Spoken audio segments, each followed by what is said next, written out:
and Shannon Sharpe called me trying to do an interview. I said, no, Medea, I ain't doing no interview. So you can sit across from me and look at my balls, I'll sit down, nigga. I think the thing was for me, Right. is that everything that you said, that I wanted to show, look, we disagree. But just because we disagree, that doesn't mean that we have to fight. We have to get out here, because at the end of the day, ain't no other group doing that but us. You're right. Ain't nobody doing that but us. He's right, you know. Word to my mother! Word to my mother! Word to my mother! It's a subject that I've spoken on before in many different capacities or many different videos. The main reason for black on black crime? Either we hate each other or only see each other as viable threats. Shout out to Shannon Sharpe and Mike Epps for expounding on the conversation via a conversation about the Cat Williams interview. But we'll talk about it right now on Doing It for GP. You can't handle the truth! As a whole becomes apart, I strike to burn, and the flame returns. Here's Johnny. Welcome back to the channel. Your boy Mac back with some thoughts, with some opinions, with some reactions. Wipe your feet off as you come in. Hit the like button if you so choose, and hopefully you stay a while. Shout out to the supporters. And with that said, let's take this walk. Whatever Cat said, it wasn't that bad. Right. It was like roasting him. Yeah. He just got up here and roasted everybody. Nigga, I can take my jacket off too. Just in case. Shit. All right, we up here white tees. Think you're gonna try to just in case you get upset. But no, I think the thing was for me, Right. is that everything that you said, that I wanted to show, look, we disagree. But just because we disagree, that doesn't mean that we have to fight. We have to get out here, because at the end of the day, ain't no other group doing that but us. Real niggas. You're right. Ain't nobody doing that but us. You're right. I mean, ain't nobody fighting Joe Rogan. No. Ain't nobody fighting Theo Vaughn. No. Ain't nobody fighting Andrew Schultz. And there might be people that say things that they disagree with. But we're the only ones that feel like, I got to show you how much macho, how big and bad I am. Yeah. I'm going to show you. Yeah. We ain't got to do that, bro. Let's go ahead and get this money. We only do that to each other. Not one f***ing lie told.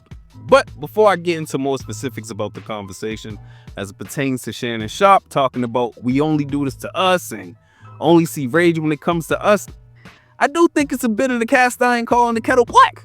Because this is what happened when Shannon encountered Steven Adams some years back.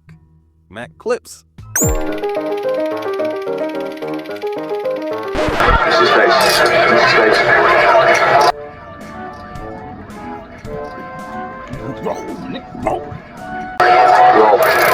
Previously on just roll the clip. Ladies and gentlemen, Fox Sports made Shannon Sharpe apologize like a good boy for what I'd assume they deem making them look bad in public professionally. Now let me just address this to the people who said, oh, Shannon Sharpe didn't approach Steven Adams. Look, Steven Adams is an enforcer on the basketball court. Much like Rob Gronkowski throwing somebody out of the club on a football field, or the Bash Brothers in Mighty Ducks. The sad reality is Shannon Sharpe was very calm and didn't go into beast mode until he smelled a. Let me give you people a little inside information. You see, black men don't usually see the ultimate threat of another unless it's a police officer or another black man. By and large, we just don't feel like the consequences would be equal if the attacks were mutual. Thank you, history, past and present. And even though the players and names involved are millionaires and professionals, this was all just some good old shit. Nobody, and I mean nobody, is giving you that type of quality analysis in 60 seconds without a million cuts. No bullshit.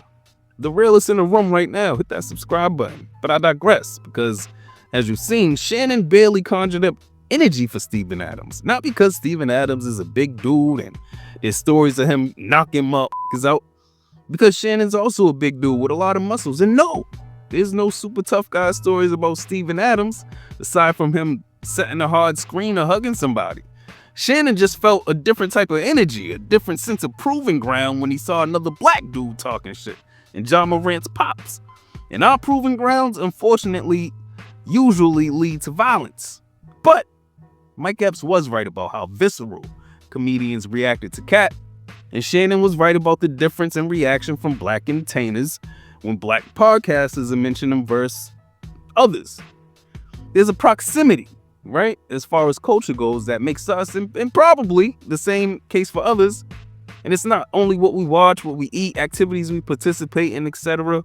But the proximity can also make people extra galvanized in situations versus their own, to go the extra mile to prove something, right? But what do I know? Let me know what y'all think in the comments. Like, subscribe if you like the content, hit the notification bell. And with that said, hopefully you've been entertained and informed while passing this precious time that we all have. And hopefully I've earned your sub. I go by the name of Mac. This has been Doing It for GP. Till next time. You can't treat him like any of the other niggas around here, because he ain't like any of the other niggas around here. Never did me, I spit the truth. Call you aware, fear-driven niggas get the boot. All of you squares couldn't fit up in my circle. All of us rare and will hurt you severe. Slow your roll, nigga, patience is a virtue. Yeah, and a nigga bite any bark. When I black out, how you gon' hide in the dark? At the end of the day, ain't no other group doing that but us.